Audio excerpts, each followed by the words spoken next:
We're ex- we experienced that before. Be really good on an airplane. The noise canceling.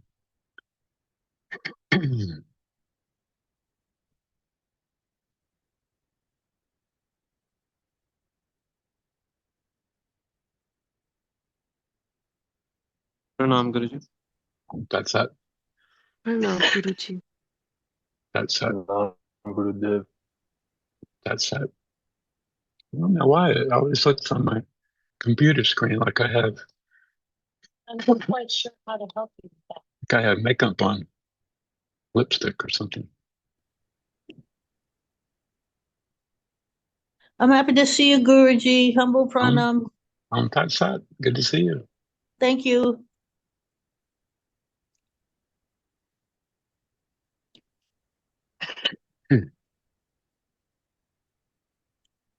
There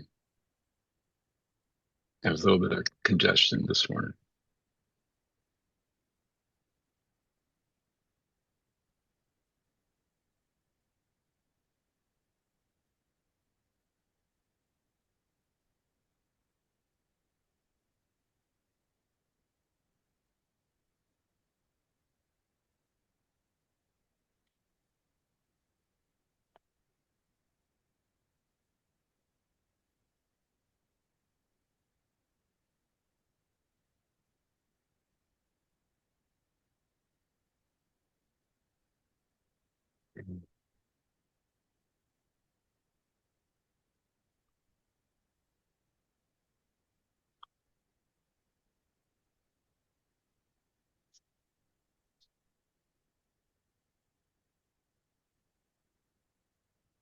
Guruji, Yes? if noise starts, you'll have to mute it from your side. I don't see a mute button on my side Yeah. if it gets noisy. Okay.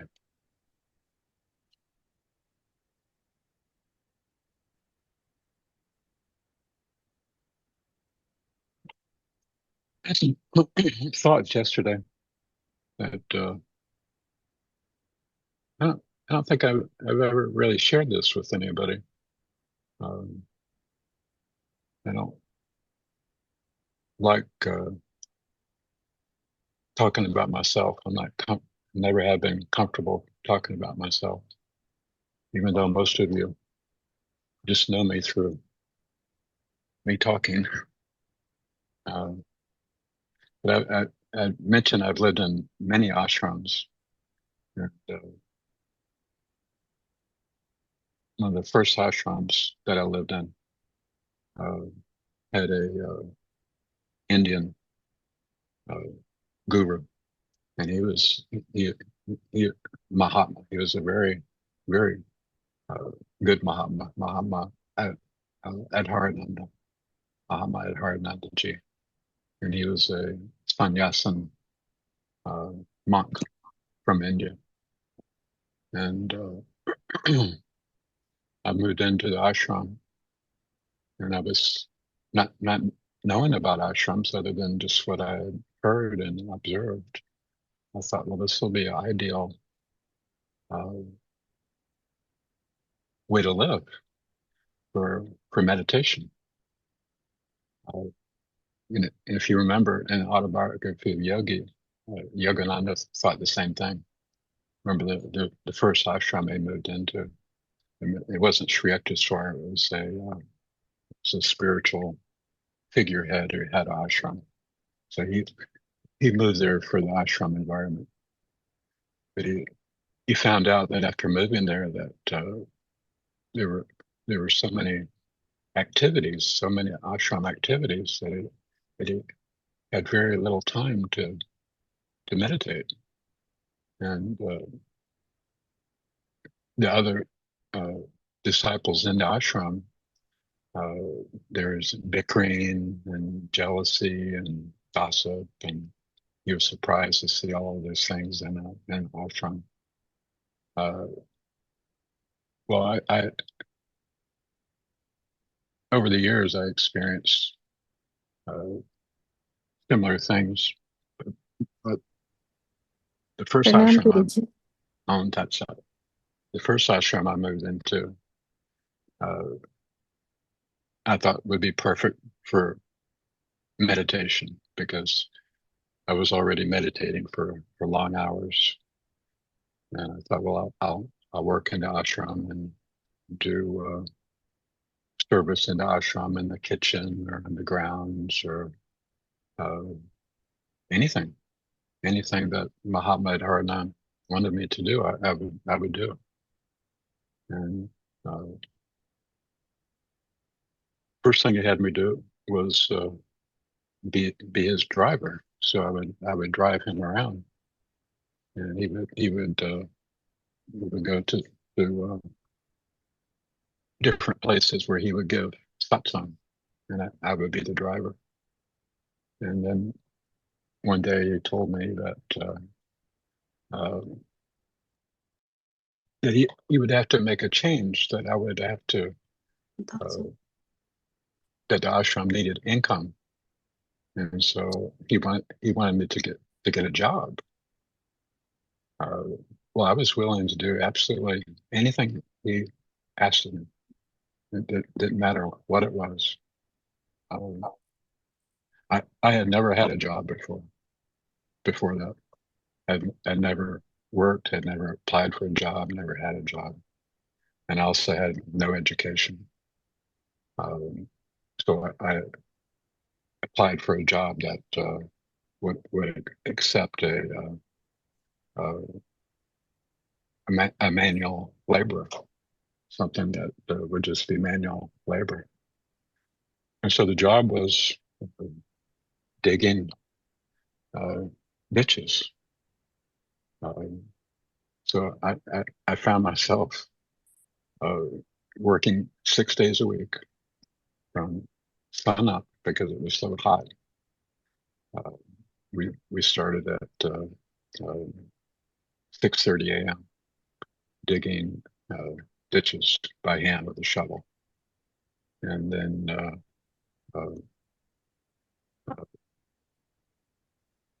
we stopped working at 5:30 p.m. So from 6:30 a.m. till 5:30 p.m. I was digging dirt with a shovel. Well, I was young and I was strong, but that's very, very taxing on your body, and you get extremely tired with that type of manual labor. But here's the thing about the ashram. I was happy to do it, even though it went against my ideas of having more time to meditate. In ashram, you don't have access to food. Breakfast is served, and dinner is served. Lunch and dinner is served. I had to be to work early, which meant I had to leave early in order to get there. So I breakfast was always served after I left, so I wouldn't have any breakfast. The fellows I was working with, I noticed that they would bring lunch with them. They had lunch boxes, and they would stop to have lunch. And many of them would go away and go to a place that served lunch, and they would order lunch, and buy lunch, and eat lunch. Well, I didn't have any money, so I couldn't do that. Plus, I didn't have any food for lunch, because there's no access to the kitchen. I couldn't prepare food to take for lunch. So I did all that work, digging ditches with no breakfast, and no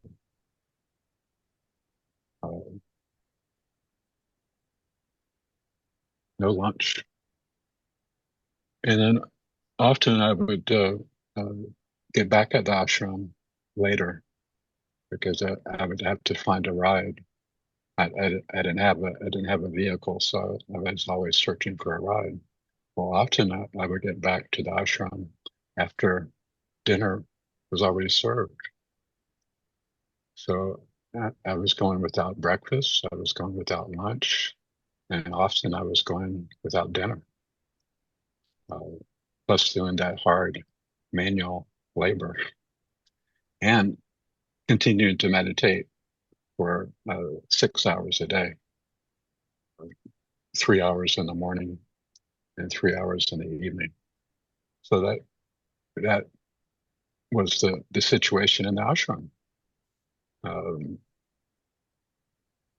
People who have no experience with ashrams, they think like Yogananda thought, and I didn't have too many concepts about ashrams, because ashrams are something I didn't have very much knowledge of other than what I'd read in books. But I had no idea that it would be like that. But one thing I did have understanding of was I had understanding of if I wanted to grow spiritually, if I wanted to learn spiritually, I would need to learn from a Mahatma. I would need to learn from a guru. It isn't something that you can do on your own. It isn't something you can do by yourself. Something as serious as spiritual realization, which is the most serious thing you can possibly do in life, because it literally is the key to life. It's the key to death, and it's the key to life. There's nothing more serious than spiritual growth. Spiritual growth doesn't stop when you die; it continues in your life after death. And us not knowing what life is going to be after death, just as we didn't know what life was going to be after being born, there's uncertainty about it, which, if you understand the uncertainty, that makes you even more serious. That you're in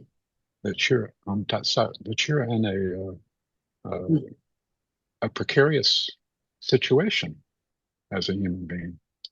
You're not quite sure why you're here. You're not quite sure what your purpose is. And then if you're really fortunate to start to understand that your purpose here is spiritual growth, then the problem is, how do I grow spiritually? And there's so many bad ways of learning, bad ineffective teachings, or slow teachings, methods that are not direct, methods that are indirect. Like, for example, one method of spiritual growth is japa, is meditation on Om. Or there's all different types of spiritual meditations that are not very direct at all. There's visualization, japa, which is a mechanical method of concentrating the mind. But what's the best method for you? Well, us not knowing where we are spiritually, where we are karmically, and then having to choose for ourselves what's the best way to practice, that's, that's practically impossible. The only thing we can do is, we'll have faith in God, that God will lead us to the right path. Well, God is reality. God is true.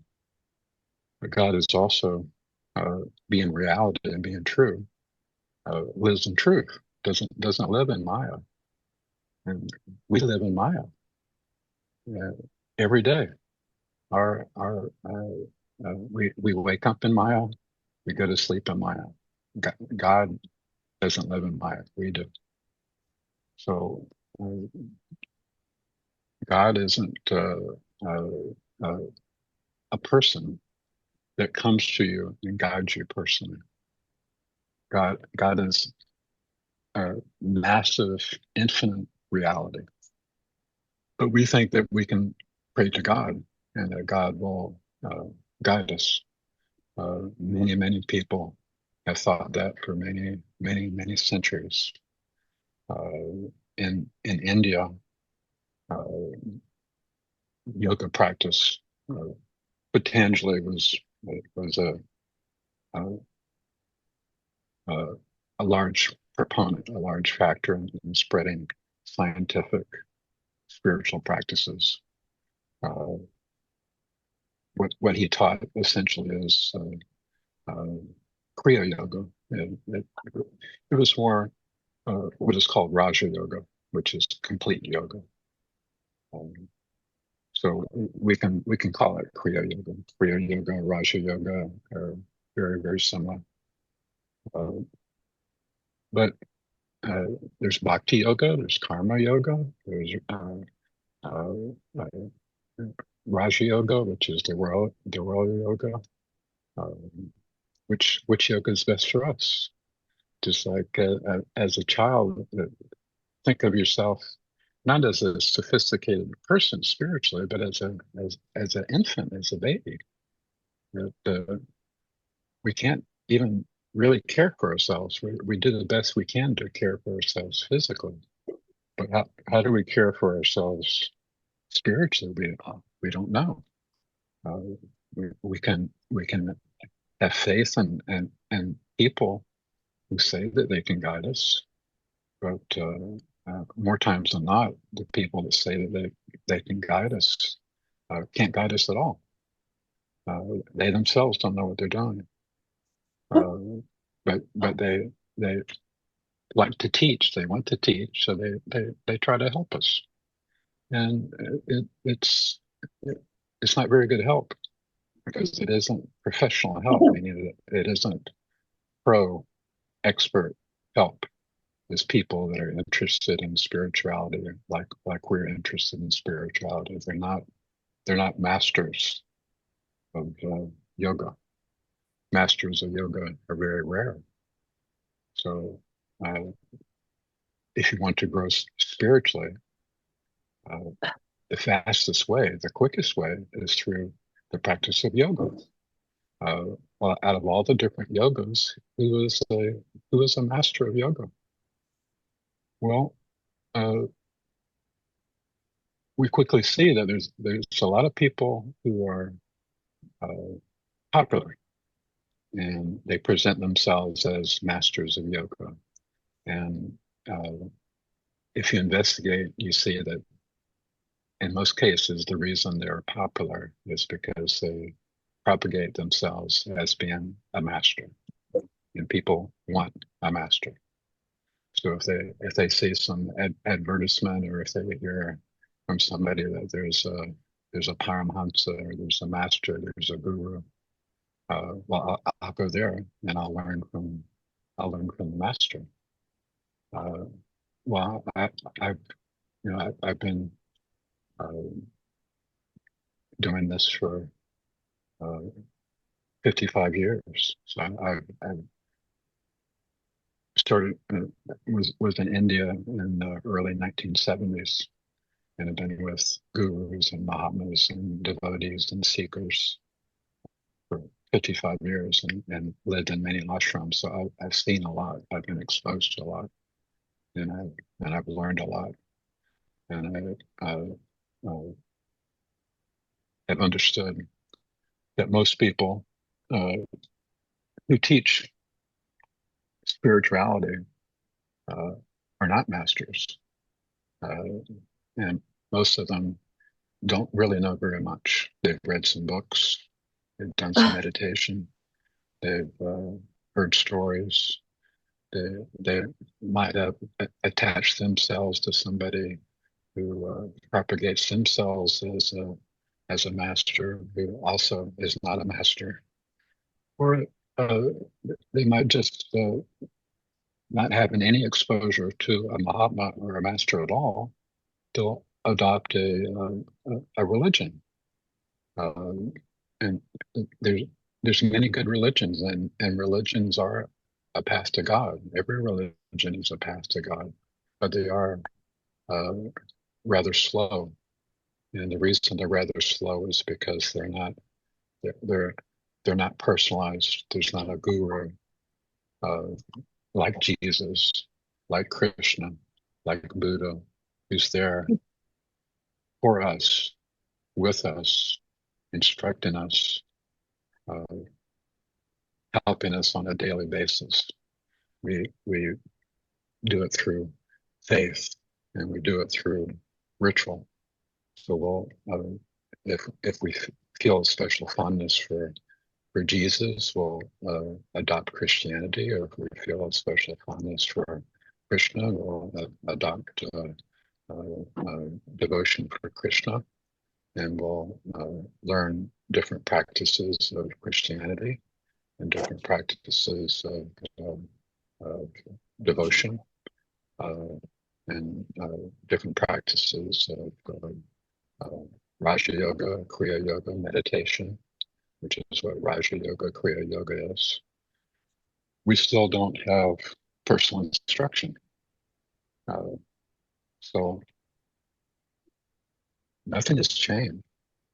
There aren't more gurus now than there were before. Possibly there were more gurus before than there are now. Yogaswara says that we're slowly coming out of the Kali Yuga and coming into the Dwapara Yuga. Is that the next one? Whatever they want. Yeah, but it's a very, very, very slow process over hundreds of thousands of years. So you don't just change from one to the other. So we're as far as the collective consciousness of humanity, we're still in darkness. There's very little, even though we see more than the average person because we're interested in it, and therefore we seek it out. There's very little spirituality in the world. Having lived in India, traveled in India, and lived with Mahatmas, I've seen more than most over 55 years, because I dedicated myself 100% just to that and nothing else. So I got more out of that because of my dedication to it, my devotion to it, spending more hours, spending more hours thinking about it, spending more hours meditating with different methods that I was taught. So what do we do? Well, I've observed that it is common for most everybody to accept anybody who teaches spirituality to be authentic and to be wise and to be learned, because they're teaching the subject of the ultimate truth. They're teaching the subject of God realization. So they must be a good person. They must be an authentic person. They must be a wise, learned person. This is what we think, but are they? So anybody that comes into our orb, that comes into our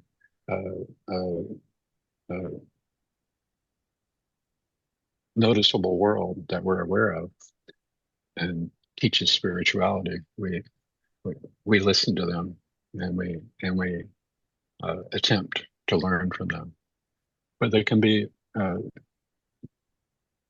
teaching entirely different subjects and methods of spiritual practice. To be effective, you have to be able to concentrate on one thing. You can't be practicing many things at one time. You have to practice one thing at one time. If you master that, then you can practice something else. master that, but to do many different spiritual practices and master all of them is extremely, extremely unusual. Paramahansa Ramakrishna was an avatar, and he went about practicing every religion and every spiritual practice. This is unheard of in history. And he realized God through every spiritual practice, even the most obscure spiritual practices. Every single one that you know of, he practiced. Plus, he practiced every religion and realized God through every single one. Well, he was the avatar, and for him, that also was a huge struggle. And he had gurus too.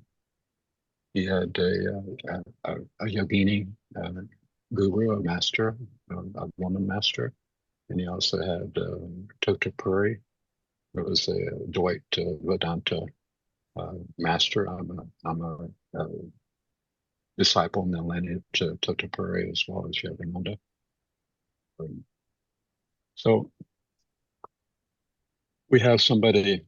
I noticed yesterday. It came up to my newsfeed, and it said Osho's views of Yogananda. I thought, well, this is interesting. I never heard of what Osho's views of Yogananda were. I mean, Osho came after Yogananda. Osho didn't teach Kriya Yoga. So what are his views of Yogananda? I thought that would be interesting. And then I thought, before I watched it, I thought, well, why would he have any views of Yogananda? He doesn't, he never practiced Kriya Yoga. He was never a disciple of the lineage of gurus at Kriya Yoga. Why or even how would he have an opinion of Yogananda? Well, the only way that he could have an opinion of Yogananda would be hearsay or reading.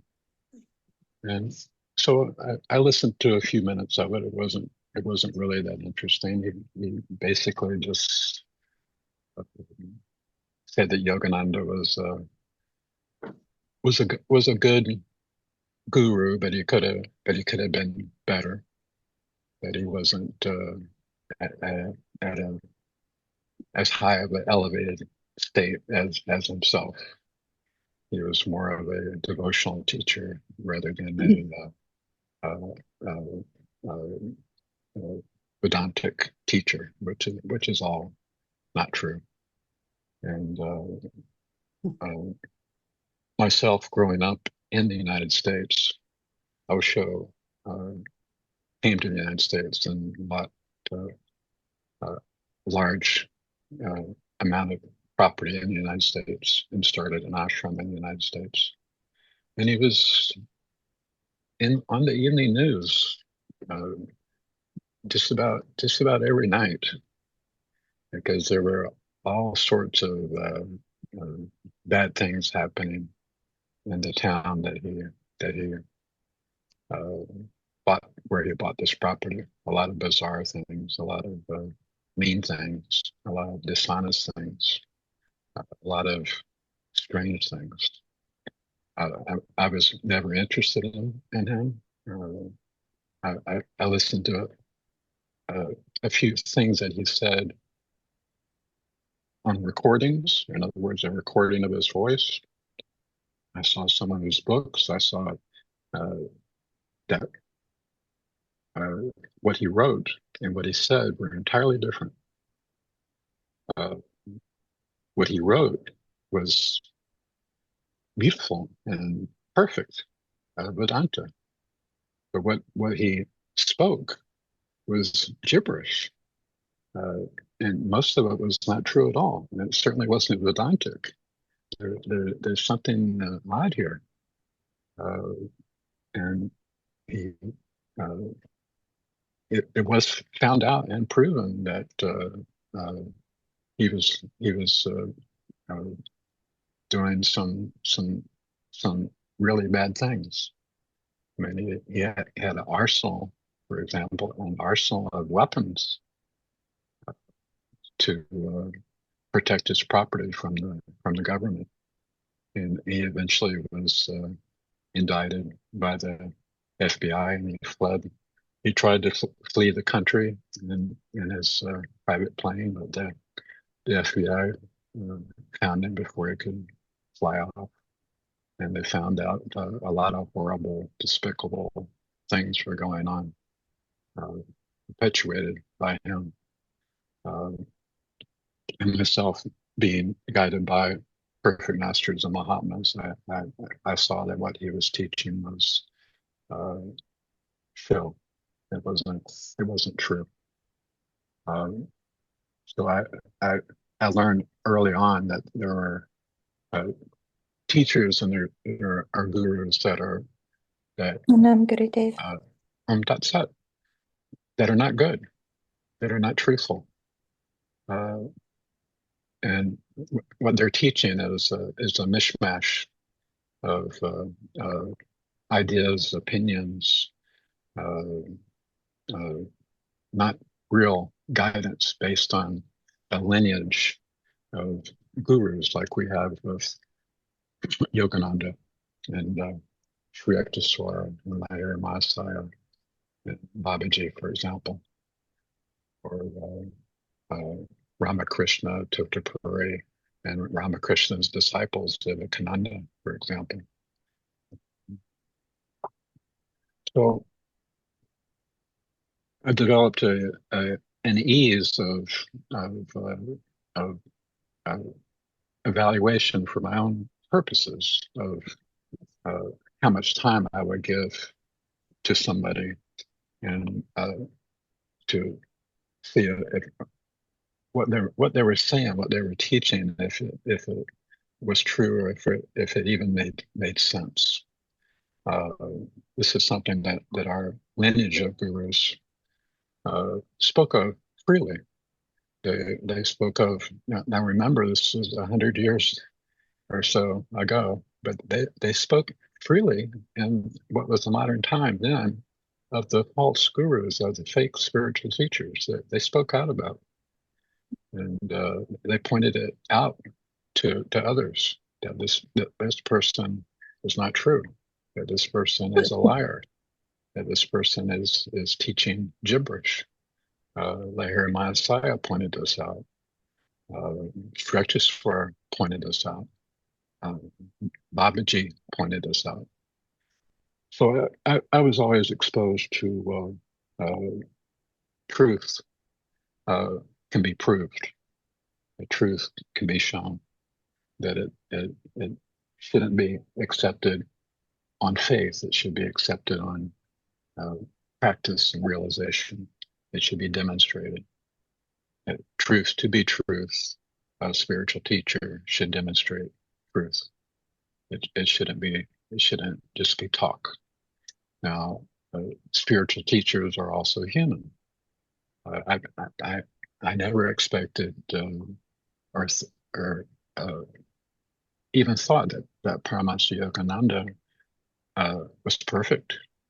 I always knew better. I know that there's no human being that is necessarily a perfect human being, even if they're a guru. Could Yogananda have flaws? Of course he could have flaws. He's a human being. Ramakrishna pointed out his own flaws, and he was an avatar. Ramakrishna spoke openly about the flaws of the possibility of flaws in gurus because of their prarabdha karma, or just their lack of expertise in other areas other than spirituality. James Lin, for example, who was Paramahansa Yogananda's most advanced disciple, overheard Yogananda giving a disciple some advice on business. and after they stopped speaking, he was there with the brother disciple, and he said, "Don't listen to the master on the subject of business. He knows nothing about business."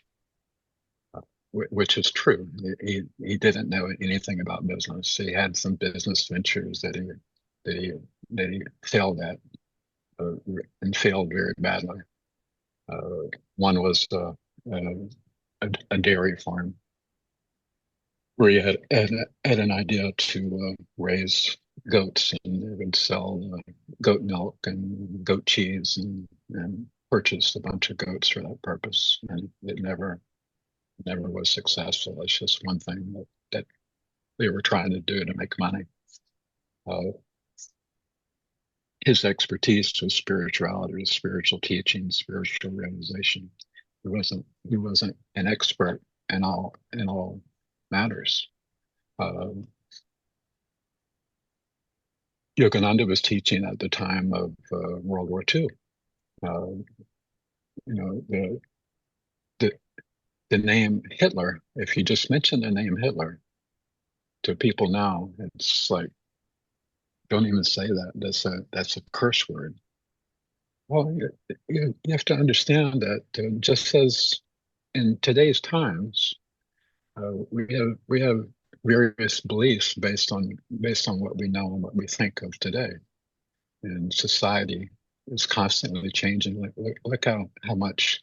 Guruji, Yes. Guruji, just on this, sorry to interrupt. I just wanted to ask this: how does the disciple know whether it is instruction or advice? Like, it could also be that it was an instruction by Yogananda ji to that disciple. So how does the disciple know that it's not instruction by a guru? I mean, as far as the business idea. Yes. So how do you know that the guru is talking like a human being and not giving you instruction, because it's a conversation? Well, that's easy. I mean, he wasn't a business person, so that was just that wasn't instruction. That was just advice based on his personal experience. He wasn't a businessman. He wasn't a business expert, and he didn't declare himself or put himself out there as a business expert, just as he wouldn't put himself out there as a banking expert. So that was, in that particular situation, he was just giving advice to a disciple, similar as if you asked me about farming. I could give you some advice about farming because I have a farmer that lives right behind my house. So I observe him farming, but I don't know anything about farming. I just know what I've observed of him farming. So I could give you some advice, but it wouldn't be instruction. For it to be instruction, I would have to say that I'm an expert in farming, and then I can teach you farming. So that's really easy to tell the difference. Pranam Guruji. That's that. So back in the time of World War II, and I've liked history. I've studied history, and I like to study it objectively. What makes history is, well, it's present time. What's happening now is what makes history. So what was happening then is what made what we see as history now. A lot of people saw Hitler favorably back then. He moved a lot of people. He had he's a vegetarian, for example. Paramahansa Yogananda had said a few favorable things about Hitler, just based on what he had heard. He wasn't endorsing Hitler, but as somebody were to hear that Yogananda was in favor of Hitler because they heard something that he said favorably about Hitler. If you said that nowadays, then you would be shunned for the rest of your life. What's happening in the world right now? We don't have a clear, because it's happening right now. We don't know exactly what's happening ourselves until we start to see it in our rearview mirror. We start to see it in retrospect, and we can see that this was going in the right direction, and this was going in the wrong direction.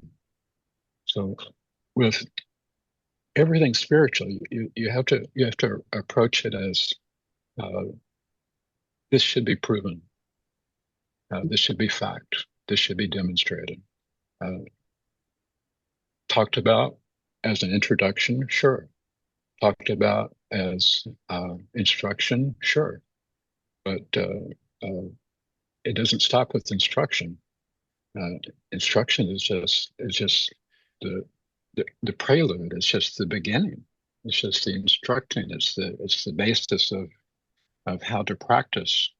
You don't learn from instruction. You learn from what you do after you're instructed. That's where you learn. When people think that you learn from instruction, you don't. I can instruct you on how to ride a bicycle if you don't know how to ride a bicycle, but that doesn't make you a bicycle rider. You're a bicycle rider when you take that instruction and then you start to try to ride the bike, and you're going to fall down and you're going to get back up and you're going to say, well, now I remember how to do this, and then now that puts it in proper context on how to do that. And then you start putting it together through practice. So what's helpful is to have a track record. This is why a lot of emphasis is put on lineage. It's because there's a track record on lineage. Guruji, Yes? what is the difference between an avatar and a guru? Well, there's a big difference between an avatar and a guru.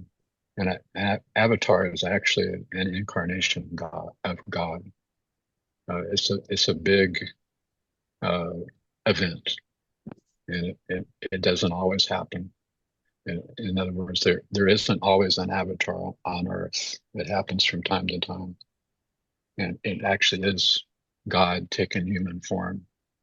Whereas a guru is a human that has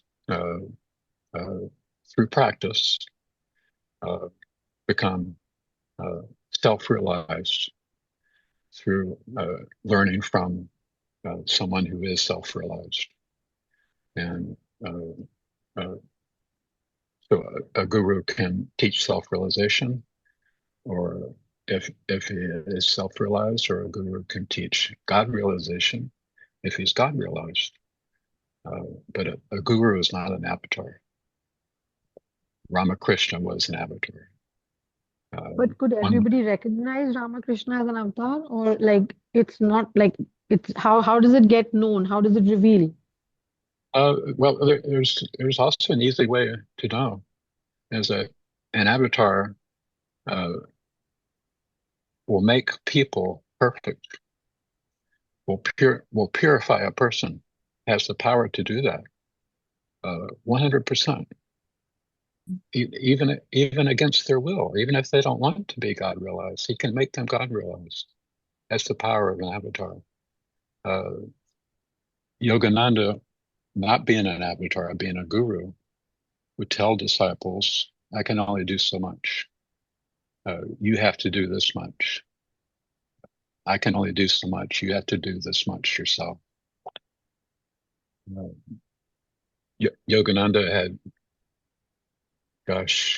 only a handful, just several disciples that had God realization, maybe two or three. Paramahansa Ramakrishna had many. almost all of his disciples were God realized. And after him, has there been any avatar? After Paramahansa Ramakrishna? Not that I'm aware of at all. And I'm connected enough. If there was an avatar, I would think that I would know it. Now there is we refer to Babaji as an avatar. That's a different. It's a different type of avatar. That isn't an avatar that descends into the world from time to time. He's rather peculiar in that we don't know his past. There's some people that say that they do know his past. They're not truthful about it. They want attention. They make up a story. We don't know who Babaji's guru was. We don't know what Babaji's history was. He doesn't talk about it, and he hasn't made it a matter of public record. But there's some people who want to get your attention, so they say, "Well, I found some secret manuscript, or I've met some secret person who knows Babaji's history, and this is what it is. So come listen to me or buy my book." It isn't true. It's against Babaji's nature to be known, and that should be obvious to anybody who just gives it a little bit of objective thought. Babaji doesn't go out and teach. Babaji doesn't isn't followed by a group of disciples. He doesn't go from town to town with his disciples doing public programs, teaching Kriya Yoga. He hasn't written any books on Kriya Yoga. He hasn't done anything to bring attention to himself. In fact, he's done just the opposite. He deliberately keeps himself hidden. Yogananda, who I thoroughly believe didn't know some about Babaji authentically, has said as such.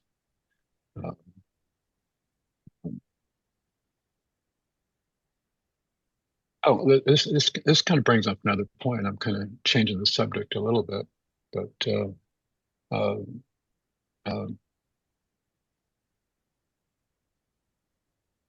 and anybody that knows me knows that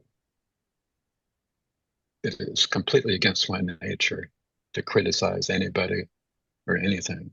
I just simply don't do it. I find it offensive to myself. It's like scratching your fingernails across a chalkboard is something I can't do. Even if I try to criticize somebody, I can't do it. But some things have to be said. And just as you would observe, you go outside and say, "Oh, it's a beautiful sunny day, and there's no clouds in the sky." And you would come out and you say, "Oh, it's a beautiful sunny day, but look, there's also some dark clouds. It looks like it might rain." Well, that's an observation. It's not a criticism. So I make some observations which I feel that are important to say to certain people, and I don't say these. I don't say these to everybody. I say them to people that I have closer ties with, because I would never make a public criticism of anything or anybody, because I do believe that everything is good, that even the bad things teach us lessons, don't they? The bad things that I've done have taught me lessons. I've learned just as much from the bad things that I've done as I have from the good things that I've done. Maybe even more. So I'm not against bad things. I've tried just about everything out of curiosity. Does that make me a bad person? No, I don't think I'm a bad person because I don't habitually do bad things. I don't enjoy bad things, but I have done some things that I think are bad, and it was because of stupidity, or it was due to recklessness or impetuousness or youth or just not knowing any better. So I know that people have faults, and I know that gurus can also have faults. So I don't think of any guru as being perfect. And I've never met a guru, a genuine guru, and I've known genuine gurus that have said that they're perfect. Just the opposite. They don't hide anything from their disciples. If they're weak in a certain area, and if they think it's of value to for their disciples to know what their weaknesses are, well, tell them what their weaknesses are. I'm very open about my weaknesses. I think all of you are very much aware of what my weaknesses are. So,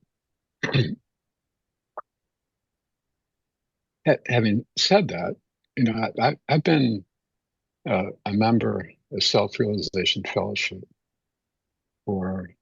since the early 1970s.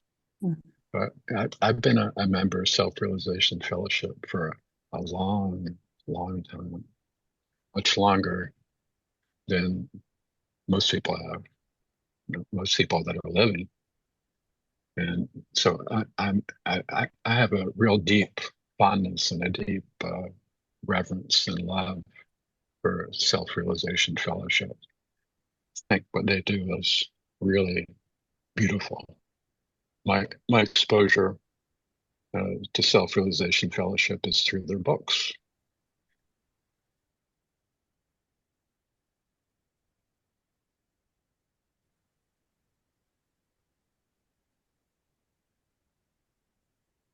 I've never been to Instant Take Me There, but it didn't happen so far.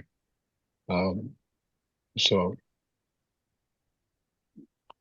I thought Self-Realization was perfect from reading their books. I thought everything about Self-Realization Fellowship was perfect. I thought that the organization was perfect. That everything that they said was truthful. I honestly thought that. I didn't think that there was any flaw. And I spent after enlightenment, and I'll tell you what my experience is.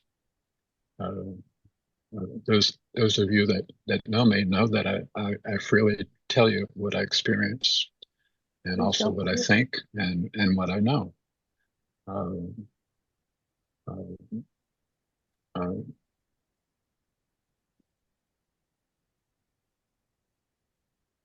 Excuse me 1 second.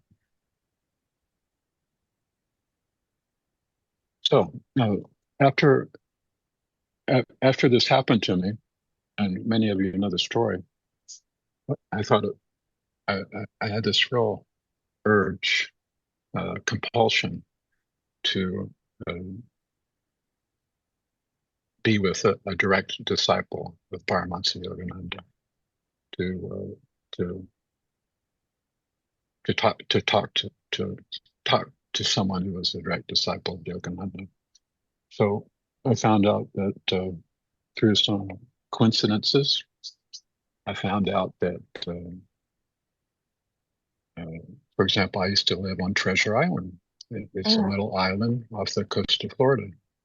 Well, there's a direct disciple of Yogananda's who was initiated by Yogananda and was made a took sannyas, became a monk under Yogananda, but also lived on Treasure Island at the same time that I lived on Treasure Island. And I knew that a guru lived in that house. It was pointed out to me that some kind of guru lived in that house. But I was already practicing under a guru, so I had no interest in knocking on the door and asking, "Who are you?" But I found out later it was a direct disciple of Yogananda. With one of my businesses, I would frequent a particular town 2 or 3 times a month. It's a small little town up in the mountains. It's a resort area up in the mountains. And I would pass by this sign. You go through the winding mountains, and there was a sign that said about spiritual place, a spiritual name. Like it looked like a place for a spiritual retreat or whatever. And the entrance of it looked like it was a narrow lane, a narrow road. And for my work, I pulled a large trailer. And so I was curious in going up there, but I never did because I had this big trailer. So I found out that I lived on Treasure Island at the same time that he did. And that this place that I was going to for in this little town for 12 years, going by on almost a biweekly basis was where he lived. Well, I was living in a different state at the time, but circumstances happened in such a way that I moved to another state, and then I found out when this compulsion came to find a disciple of Yogananda. I realized, well, he lives close by. You know, it's just a drive of 4 hours. So I spent 8 years with him, talking with him extensively, listening to hundreds of his satsangs, hundreds of his stories of Yogananda, him living at Self-Realization Fellowship, being a monk at Self-Realization Fellowship. And he dispelled a lot of my silly, immature ideas about Self-Realization Fellowship being perfect. Of course, they weren't perfect. You know, when I became a member, I was young and I was idealistic. So when you're young and idealistic, you kind of have stars in your eyes and you see what you want to see. And I was a very positive person. I never thought negatively about anything. So I wasn't eager to see any flaws in anything. And all of my connection was through the books, and the books are perfect. In other words, they're beautiful. The writing is beautiful. I didn't know anything about the writing, what the sources were. I just assumed they were written by Yogananda. Well, and in talking with him, I heard all sorts of problems with Self-Realization Fellowship. I found out that there was a lawsuit between a brother disciple. Actually, this is a brother of a brother disciple of Yogananda who was a disciple of Sri Yukteswar, and he came shortly to the United States shortly after Yogananda did, and he was the one who wrote the Self-Realization Fellowship lessons. It wasn't Yogananda. He was rather scholarly, very intelligent, university degree, a serious university student, not like Yogananda. And he was the one who wrote the lessons, for example. all the books I had been reading of Yogananda, they were primarily taken from his live satsangs. So they were transcribed from his live satsangs. Some of his satsangs are recorded. You can listen to his actual voice, which I encourage you to do. And of course, the books were edited. I don't have any education, so I don't know anything about editing. I mean, I don't even today. I don't know what a paragraph is. I don't know how to write because I have an education of about a third grader. But the books are also obviously edited. Who wrote what in these books? I just assumed it was Yogananda. Well, it wasn't. It wasn't all Yogananda. The autobiography of a yogi, which in being young and being immature, I just assumed if you see an autobiography, you think, well, that person wrote an autobiography. Even today, we assume that the people who write books write the books, but in most cases, they don't. A professional writer gets their ideas from them, and then in tandem with them, they put a book together. So the autobiography of a yogi wasn't Yogananda didn't just sit down at a desk and start writing the autobiography of a yogi.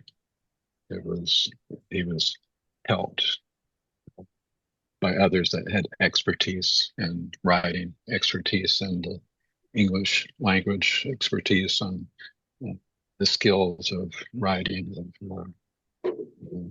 of making stories interesting, for example, putting stories together, putting the content in a sequential matter. I'd never thought about those things. I was just inspired by the books. And still am. I still don't think about those things. I take the value for what the value is. But I came to learn these things. I found out that there was a lawsuit that the fellow disciple of Sri Yukteswar sued Yogananda for $8,000. And in the 1940s, $8,000 is a lot of money. I mean, a lot of money. And he sued Yogananda, and he won the lawsuit in court. So the court, and these are all documents, you can see, the court ordered Yogananda to pay him $8,000, and which Yogananda did not pay. And in fact, he left the country. He went to Mexico. We've all heard about his trip to Mexico. That was the primary reason he went to Mexico, was because of losing that lawsuit, was to just get away from it. Well, none of these things that I found out, things that were, you could say, are negative, devalued my opinion of Yogananda in the slightest. Not at all. And in fact, just the opposite. Because I was always growing up spiritually, I always thought how bad I am as a person, how much bad karma I must have to be the person that I am. And Yoganandas and such people are so much better than I am. I can never be that good. But maybe if I really practice my spiritual disciplines really hard in this lifetime, in my next lifetime, I'll be a little bit better. And if I continue to practice really hard in that lifetime, in my next lifetime, I'll be a little bit better. And then eventually, I'll become a good person, and eventually I'll become perfect. This was my thought, and that's a rather childish thought, but that's what I firmly believed. It was kind of how it's presented to you. The spiritual teacher is perfect, the guru is perfect, the avatar is perfect, but and you can be perfect too, but it's going to be sometime in the distant future. It's not going to be next week. It's not going to be tonight. It's going to be after many lifetimes of Kriya Yoga practice. This is kind of how it's told to us, isn't it? How many lifetimes does it take of practicing Kriya Yoga to become self-realized? Ask somebody. And this is the answer that you'll get from most people. It takes 3 lifetimes. Well, that doesn't make any sense, does it? How would you know that maybe this is already your 3rd lifetime? I mean, that's really kind of foolish. This could, if it's true, if it takes 3 lifetimes, maybe this is my 3rd lifetime. Maybe I've already practiced Kriya Yoga for 2 lifetimes. And maybe I've practiced for 2 3/4 of a lifetime already. So maybe it'll just take a few weeks of practice, and then I'll be self-realized. So that would actually make more sense. So to believe things like that don't make any sense if you think about things. Sri Yukteswar was famous for saying spirituality, authentic spirituality, has to make sense. It's not nonsensical. It can be proven, and it has to make sense. Ramakrishna said the same thing. He said, if you're told, go into the horse stables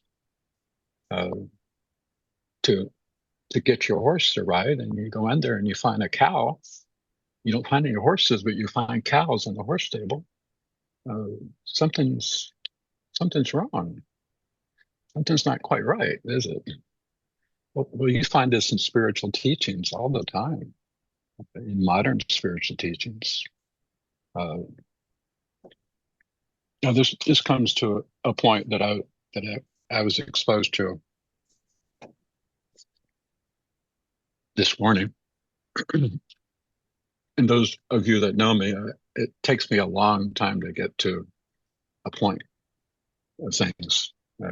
I go through a lot of things before I get to the point. But the point is, I'm always hoping to find the best of Self-Realization Fellowship, even after finding out from many sources how life really is, and how my own experience is, having lived in ashrams. I mean, I know what it is to live in ashrams. I know that there's jealousy. I know that there's cheating. I know that there's lying. I know that there's pretension. I know that there's all sorts of dishonesty in ashrams. Just for the fact that I've lived in ashrams, and I was surprised to see such things. But in most every ashram I lived in, not everyone, but in most every ashram I lived in, there were some of that to some extent, some more than others. So I've always had a love affair for Self-Realization Fellowship through the books. So whenever I get something on my news feed, I get a newsletter from Self-Realization Fellowship every 2 weeks, and a newsletter from the Ramakrishna Mission on the same day. And this was a broadcast, and I guess it's the end of the convocation that they had once a year. And it was Brother Chidananda, who's the president of Self-Realization Fellowship. And he was the featured speaker, and he was closing the convocation. And I haven't had very much exposure to him, but unfortunately, the exposure I have had to him it's not been very good. I wanted it to be good, and it's very nice, but it doesn't. It just hasn't been good. But hoping to find something good, I listened to a few minutes of this.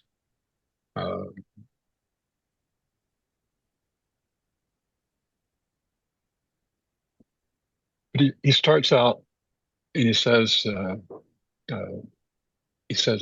I thank you all for being here this past week, and I applaud you all. I give a standing ovation to you all for being such good devotees. Yogananda would be proud of you. And I thought, well, that's a nice thing to say, but it's kind of odd. I mean, he's addressing a crowd of 800 people or so. I don't know how many people fit in the room, maybe less than that. But internationally, it's on a live stream. He said, what I like to do that's my opening to you. But what I like to do is I like to call you early adopters. I like to refer to you as early adopters. I've never heard the phrase exactly put that way as early adopter, but I have an interest in technology, so I follow technology a bit, and I found that I don't know if you've ever watched it, but Apple does a presentation once a year to reveal their new products, and because I like technology, I try to watch it, but I find it impossible to watch.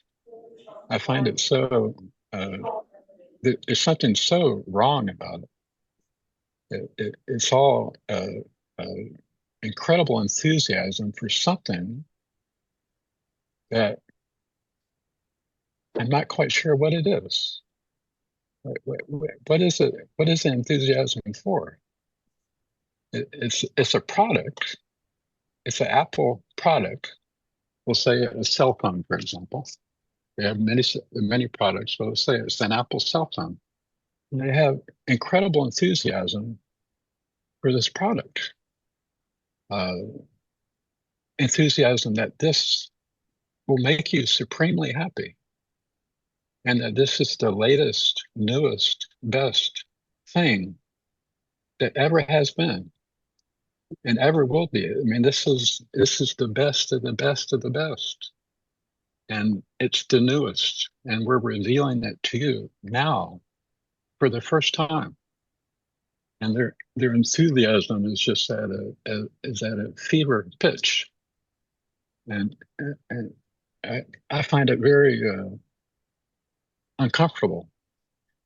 How can somebody have that much devotion and enthusiasm as something life-changing as a product, as a machine? How is that going to change your life? Why is there so much enthusiasm for it? Even though I understand the utility of it, and I'm enthusiastic about things that I like, but I understand the enthusiasm there is because I like it, not because it's going to change the world. And I would sometimes think when I would watch the convocation, this is very similar to Apple's program once a year. It's very, very similar. The similarities would make me kind of uneasy. If I'm ever uneasy about something, it's because something isn't right. With yourself, if you're ever uneasy about something, it's because something isn't right. It's usually it's your intuition is what is talking to you. If you ever feel uneasy, if you don't feel comfortable in a situation, it is because something's not right. Not that it's something that's wrong. It's just something that is not right for you. It might be perfectly fine, but it's just not right for you at that time, or it could just be something that is bad. So this is what I thought it was interesting because I was just thinking about the two, Apple and Self-Realization Fellowship, and how similar they are. And so then he goes on. He says, "I don't know if you know what early adopters are."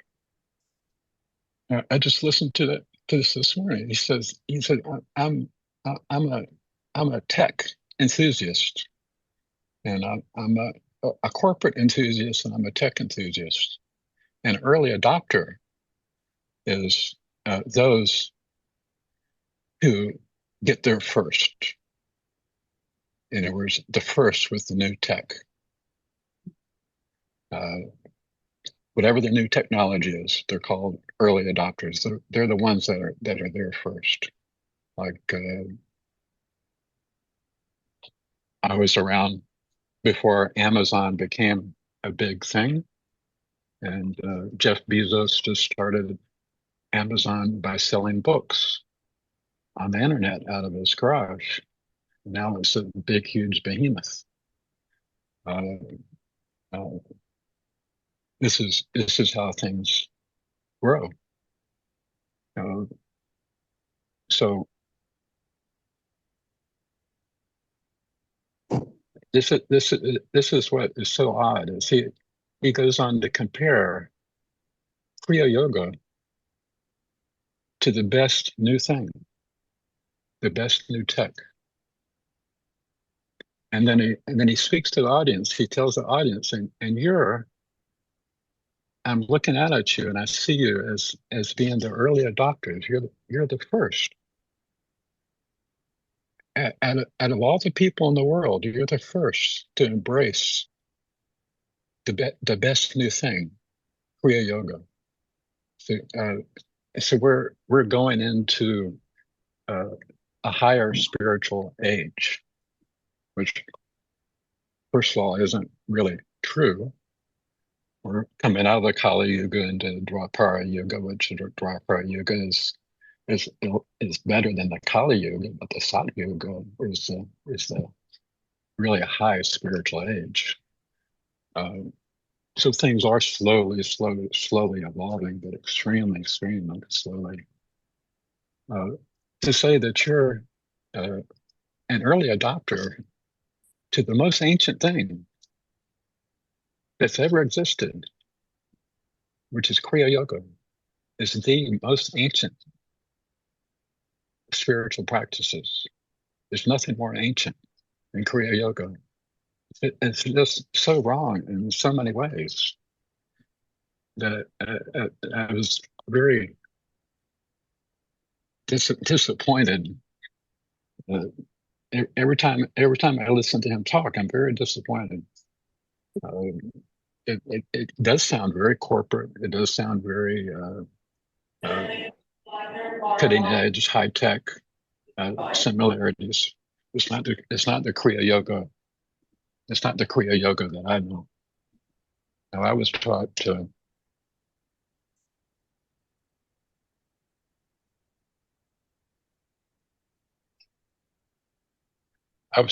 Yoga.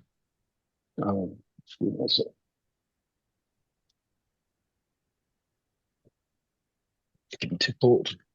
I was taught Kriya Yoga in the late 1960s, and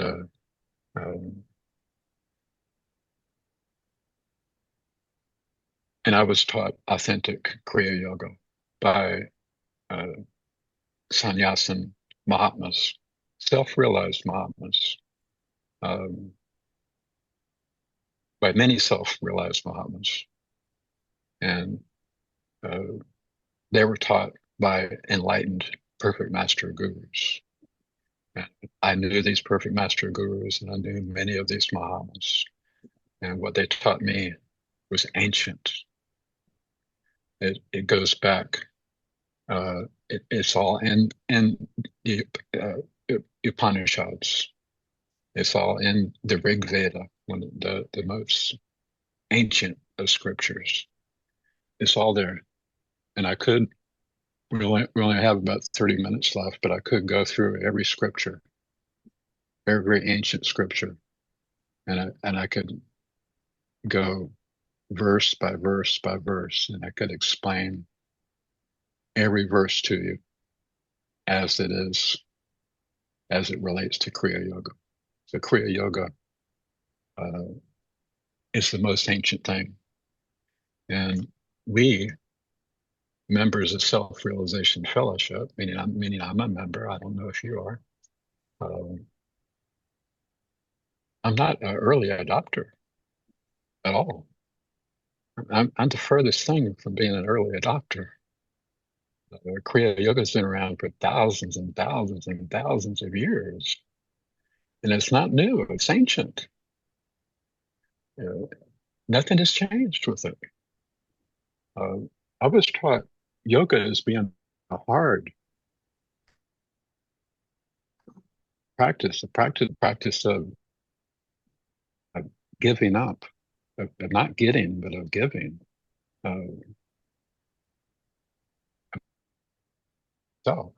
Of giving of your time, of giving of your love, of giving of your devotion to God, not of taking, not of receiving, not of becoming better, not of improving yourself, not of this. This is what is referred to as spiritual powers. Is anything that refers to you improving yourself is referring to spiritual powers.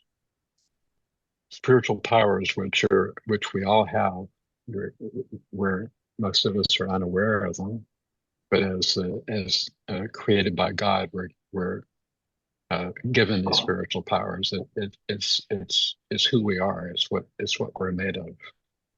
And as we grow spiritually, we're in most cases we adjust these spiritual powers. They unfold, and we adjust to them slowly so that we learn how to utilize them properly. In other words, the spiritual power, to gain in power, there has to be a reduction of ego. If a little power is gained, but if there's not a reduction of ego, there's going to be corruption. And so this is why having a guru is so important. As a guru guides you so that your power is not progressing faster than your reduction of ego. That your reduction of ego should outpace your power. That your reduction of ego should be a little faster than your unfolding powers. One thing I point out to people, because people ask me about Kundalini side effects, and I've never heard anybody explain it properly. That Kundalini side effects, there are no bad Kundalini side effects. That what people say are bad Kundalini side effects has nothing to do with Kundalini at all. It has to do with bad vasanas, bad impressions, negative impressions, selfish impressions. So if you infuse a little bit of power in with some bad impressions, those bad impressions become more powerful. Now, of course, it's also making the good impressions more powerful, but it's also making the bad impressions more powerful. So you can have sattvic impressions. It's making your sattvic impressions faster and more powerful. Impressions, tamas, rajas, sattva is karma. Is broken into tamas, which is roughly inertia, slothfulness, sensuality, rajas, which is motivation. It can be external, but it can also be spiritual. But it's usually placed with some type of ambition, some type of material ambition. And you can have tamas with rajas. So you can have bad ambitions, but you can also have sattva with rajas, and you can have good ambitions. You can want to make a difference in the world. You can want to make a difference in your family. You can make a difference in yourself. Those are all good ambitions. Those are sattvic ambitions. But you can also have ambitions to manipulate people.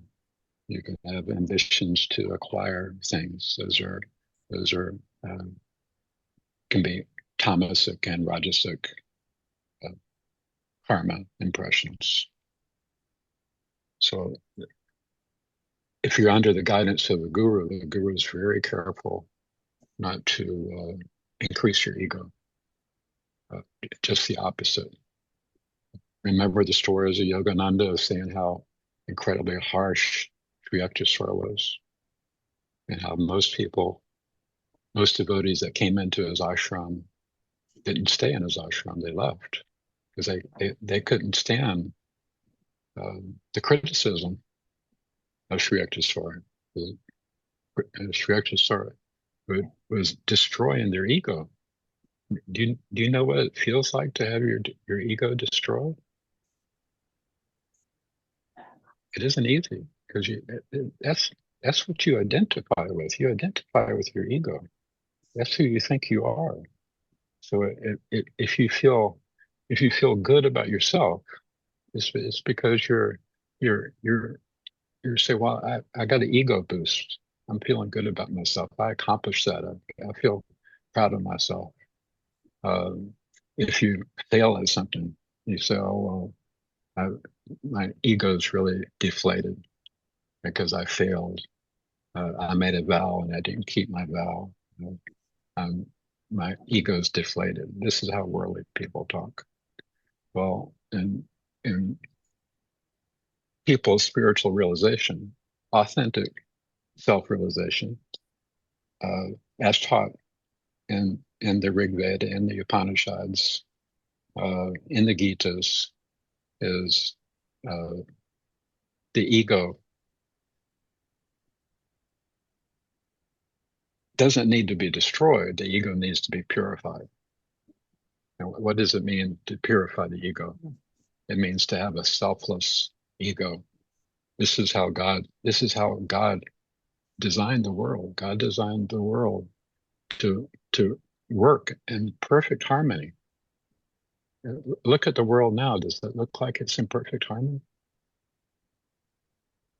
Definitely not, does it? Study history. Does it look like it was in perfect? If it was ever in perfect harmony, in the Satyuga, it is. But we're far, far, far, far from the Satyuga. God created us. God created the world to be in perfect harmony, and it works in perfect harmony like this. I love you more than I love myself. I care about you more than I care about myself. I want to please you more than I want you to please me. I want you to be happy more than I want to be happy. If if I can increase your happiness by increasing my unhappiness, I'll happily be unhappy as possible if it increases your happiness. That's a purified ego. That's the ego. That's the ego of Hanuman. Look at the example of Hanuman, perfect devotee, perfect purified ego. Did Hanuman have ego? Yes, he had the ego of I love Ram. That was his identity. Is I love Rama. I do everything for Rama. I live for Rama. The whole focus is on Rama. So how does this all come together? When all your focus is on Rama, when all your focus is on God, not on yourself, that's when God realization happens. You no longer exist as something important. All the importance is on Rama. All the importance is on God. And that's when God is realized. In Kriya Yoga, it's not any different. Kriya Yoga is not a new yoga. It's an ancient yoga. It's the yoga of annihilation of the ego sense of I am something special. We're getting back to the convocation and speaking. He actually says that you're special because you're an early adopter. You're in the vast world of 8 billion people. You're among the 1%, or less than 1%, who is recognized Kriya Yoga, who is recognized Self-Realization Fellowship, and follows the teachings of Self-Realization Fellowship. And he says it like this: You're among the 1%. He said it Self-Realization Fellowship is progressing exponentially throughout the globe, and will continue until everyone is a member of Self-Realization Fellowship. And he practically says this, which is ridiculous. Everybody on the earth is not going to be a member of Self-Realization Fellowship, nor would you want them to be. People are diverse. Cultures are diverse. Different times in history are diverse. The yugas themselves are diverse. Nothing is going to be the same other than truth. Truth always remains the same. And what is Kriya Yoga? It's yoga. It's yoga. It's one. It's one ancient thing. If you're going to teach Kriya Yoga, then teach Kriya Yoga. Teach it true. Be honest about it. Don't dress it up into something that it isn't. Teach it as it is. Teach it as Babaji teaches it. Teach it as Lahiri Mahasaya taught it. Teach it as Sri Yukteswar taught it. And teach it as Yogananda actually taught it. The Yogananda that is dressed up to be something that we want to hear, that we want to think, is not the Yogananda that he is. The Yogananda that he is in great similarity to the Mahatmas that taught me. The Mahatmas that taught me told me all the same stories that Yogananda tells, the ancient Indian stories, the spiritual stories. I heard them first from the Mahatmas that taught me before I read them in the Self-Realization Fellowship books from Yogananda's talks. Those are common spiritual stories in India, especially at that time of 75 years ago, 100 years ago, which I'm closer to that than I am to the other. It's nothing new, and there's nothing special about you. You're no more you're no more special than anybody else. Everybody's special. Even the lowest among you is just as special as the highest among you. There is none higher and there's none lower. Everyone is the same. Everyone is the same glorious, perfect truth. There is no 1%. There is nothing special about you. The little bug that I took a shower this morning, the little moth that was in my shower, and I carefully picked up, and before I turned on the water and opened up the window and put him out the window so he could live in his natural habitat, is just as important to God as I am. God's life energy is pulsating through that little moth, just as it's pulsating through my heart and my brain, just as much. I'm not much more than a little moth. I mean, I was taught by Muhammad Fakirnan. Fakirnan means a nothing, a beggar. I was taught to be a nothing. I was taught to be a beggar. Why in ancient times was begging? When you took sannyas, why were you given an alms bowl and told by the guru to go into the village and beg for food? Why was that taught by the guru? Learn. That was taught to reduce your ego, to reduce your pride, to have no pride of family, to have no pride of caste, to have no pride of learnedness, of schooling, to have no pride of race, to have no pride whatsoever, to be the dust at the feet of the master, that the master is everything, and that myself, the devotee, is nothing. Now, the master is not a man, unless that master is an avatar. The master is God, the one universal God that is everywhere, at all times, at all places,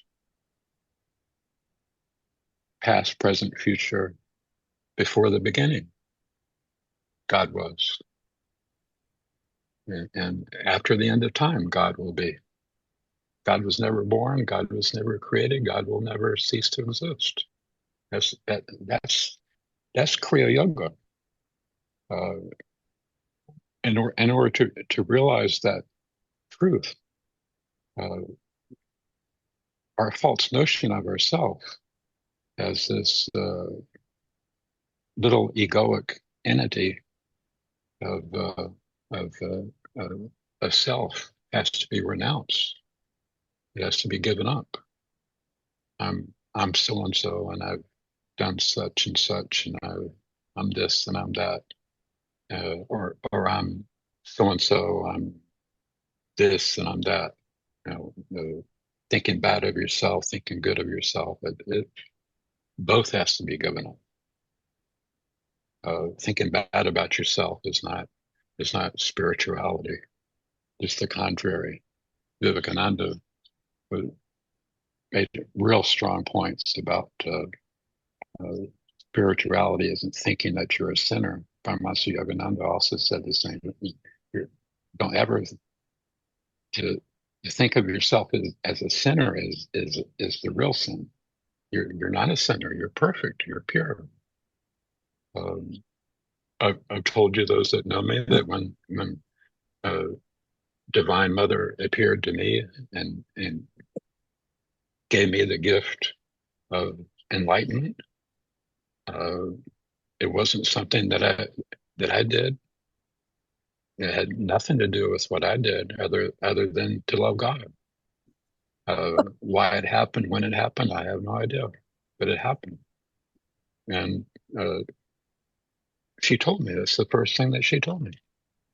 She says that you're a divine being. That's God realization. Realizing that you're a divine being is God realization. I mean, I'm not this and this and this and this and that. No, you're not. You're a divine being. You're divine. You're pure. You're perfect light, and always have been, and always will be. That's God realization. And this is what she told me. Now, if you're being told this by Divine Mother, that itself is realization, because what comes from her is the realization of. It's not, as we were speaking, it's not instruction. It's decree. This is truth. So that was my realization when she said that. It woke me up to the fact that I am a divine being. I'll always say what I am. If I've done wrong things, if I've done bad things, I'll tell you what they are, and I'll tell you what I've learned from them. If I'm a divine being, I will tell you I'm a divine being. If I have bad habits, and if it was for some reason for me to divulge that bad habit to you, I would do it without hesitation. I have some bad habits. I like ice cream, but I break that habit easily. I break it. I break that habit all the time. I broke it last week. So realization is to be completely truthful. You have to be truthful. But I was so disappointed in what I listened to this morning was, it wasn't dishonesty. It was just non-truth. There was just not any truth in it. It was like drinking something with no, with a beautiful label but no nourishment. Like a you see energy drinks. People drink energy drinks for various reasons. Athletes drink them, and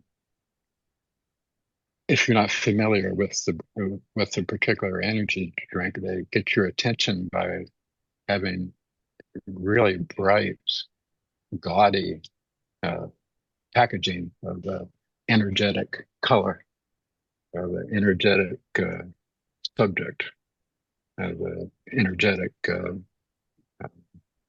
image of some sort with the color, to give you the sense of this is energy. Well, couldn't you just take a simple can and put what's in that energetic drink?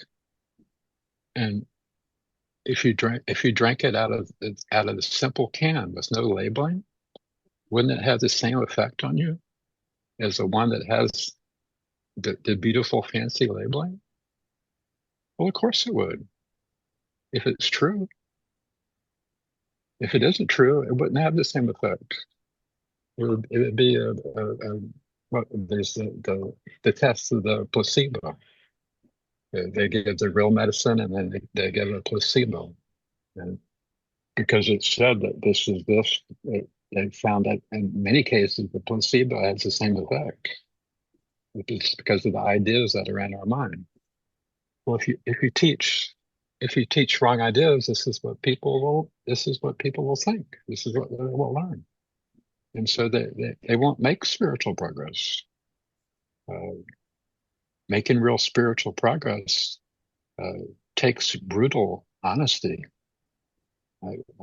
I've always had the courage to be brutally honest about myself, and that means facing my karma, not not being in fear of my karma, but facing the raw nakedness of what my karma is. If it's bad karma, I want to know what it is, so I can delete it, so I can remove it. And what tapas do I have to do to remove it? If I don't know what my bad karma is, how will I know how to remove it? So I have to face it about myself.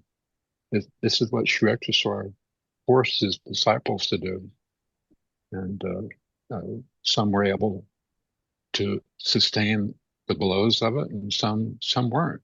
Yogananda spoke about it very fluently about how difficult it was, and Sri Yukteswar was the hardest on Yogananda. He was. I over the years, I've heard so many stories from so many good, reliable sources, things that aren't written in books of real cruel things that Sri Yukteswar subjected Yogananda to. Things that aren't written in the books because you wouldn't want to hear them. You wouldn't want to think of Sri Yukteswar being in such a way. We have a little hint of it in the story of Babaji hitting the chela on the shoulder with a hot poker and burning him. And the disciples all in unison said, "How could you be so cruel?" And he said, "Would you rather have seen him burned alive before your eyes?" He said, "I just saved him of his karmic debt uh, by having a little burn on his shoulder. I just saved him of this." I mean, the authentic things of stories of Babaji are so clear and so simple and so perfect. There's no pretense to them. There's no elaboration. There's no sensationalism. It just makes perfect, simple sense. And how he lives his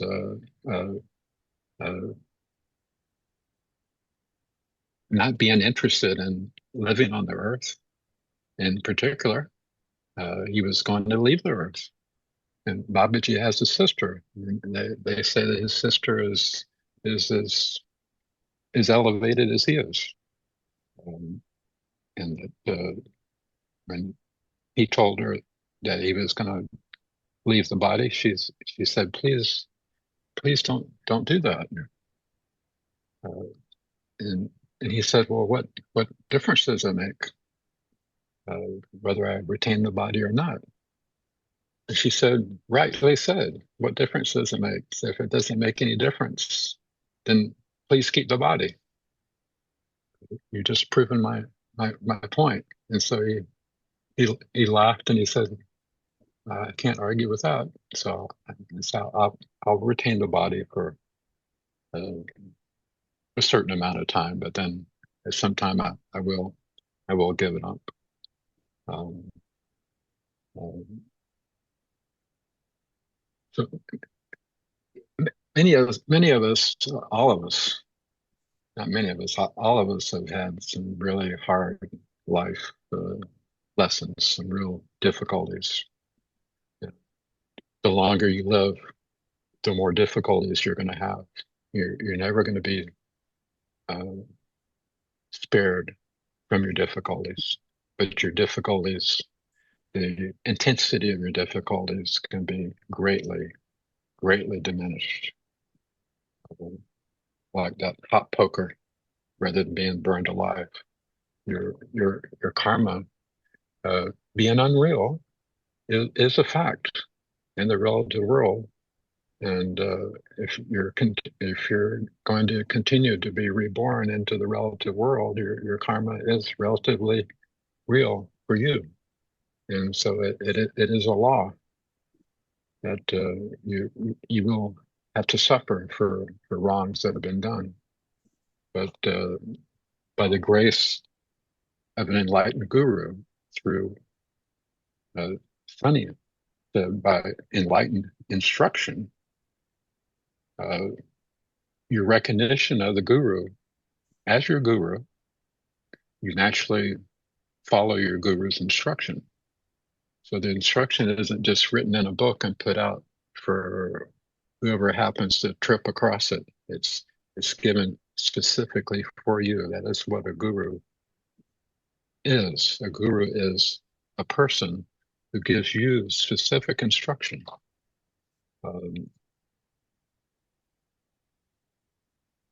Somebody can give instruction to the world. You can give the 10 Commandments, for example. You can give it for the generations, the world at large now, and for all the generations to come. And it'll be just as true in all the future generations. But what is the best for you right now? What is the best way for you to be free of suffering right now? Well, the perfect master knows this. He knows through God-given intuition, by having a connection with you, by caring for you, by studying you. If you care for somebody, you love that person. If you love that person, you know that person because you study that person, and you study that person because you love that person, and so you know what is best because you're putting their best interest. You have no self-interest other than what's best for them. So you give them the right instruction, but it requires a guru, not a belief, but a true guru. A true guru is one who teaches you the truth. It's not a mystery. It isn't some miraculous power that just falls down from somewhere in the heavens that we don't know where it is. It's right here, right now. This is where it is. You're on the battlefield right now, with Krishna right now. What you do right now, the decisions that you take, the moves that you make, is what is affecting your present and your future. It's affecting your present by your present. It affects your present thought, and your present thought affects your future situation.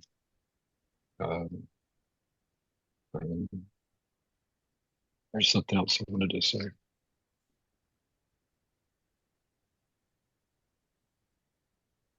We'll getting back to the ashram I moved into, and I thought, well, this will be a great environment for me to meditate all the time. And I was told by Muhammad to get a job. So I was, with no education, I got a job digging ditches. That was the only thing I was qualified in doing. So I had to be to work before breakfast, no breakfast. I had no money. You don't have money if you live in an ashram. So I couldn't buy lunch. You don't have access to the kitchen when you live in an ashram. So I couldn't make my lunch.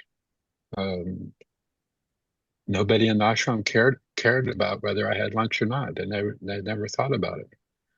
So I had no lunch.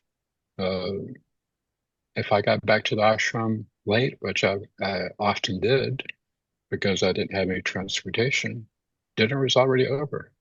Kitchen was closed. So what did I do by working hard manual labor in the hot sun day after day after day after day? How did that help me grow spiritually? Well, that helped me grow spiritually better than any Kriya Yoga technique. What Mahatma Adharanand did for me by telling me what to do, and by me doing what he said without hesitation, did more for me spiritually than practicing any secret Kriya technique. It made me strong. It made me able to endure. It made me fearless through experience. That nothing that I didn't live for food. I didn't live for sleep. That's not why I'm living. I'm not living to enjoy food. I'm not living to enjoy sleep. And I'm not and I don't have to meditate long hours in order to realize God. God is all the time. God isn't on the clock. God doesn't appear at 5 a.m. when you do your meditation and then disappear at 6 a.m. when you finish your meditation. God is all the time. And you're also all the time. So look at what a small thing your meditation is. Meditation is a very, very small thing. If you think you're going to realize God through meditation, which is what I thought, that is what I seriously thought. And that was my only thought, is I would realize God through meditation. So I did meditate for 12, 14 hours a day because I thought that was the way. And I was completely wrong. It's not the way at all. If God realization is what you want, which is what you should want, because it's the one want that'll put an end to all your wants. The one thing that'll give you perfect satisfaction, perfect peace, is the realization of what you are, and then the realization of your relationship with God. It's not as simple as, Christians say, you need a relationship with God. Well, to have a relationship with God, you have to know what you are. You have to know what you are, and you have to know who God is and what God is. Otherwise, how can you have a relationship? If I want a relationship with you, if I don't know you and if you don't know me, if I don't know me and if you don't know you, how is it possible to have a relationship? But that's I'm telling you based on my experience that what you want, in these words, what you want is a loving relationship with God. This is the one true thing, and God is in every living creature, and in fact, God is in every so-called non-living thing. Is also in inanimate objects. God is everything. So God is everything, and if you had the real if you had the realization of that all of a sudden, it would be overwhelming. So it comes to you a little by little by little as you have the strength for it. When Krishna revealed himself to Arjuna, Arjuna was taken aback. He was horrified.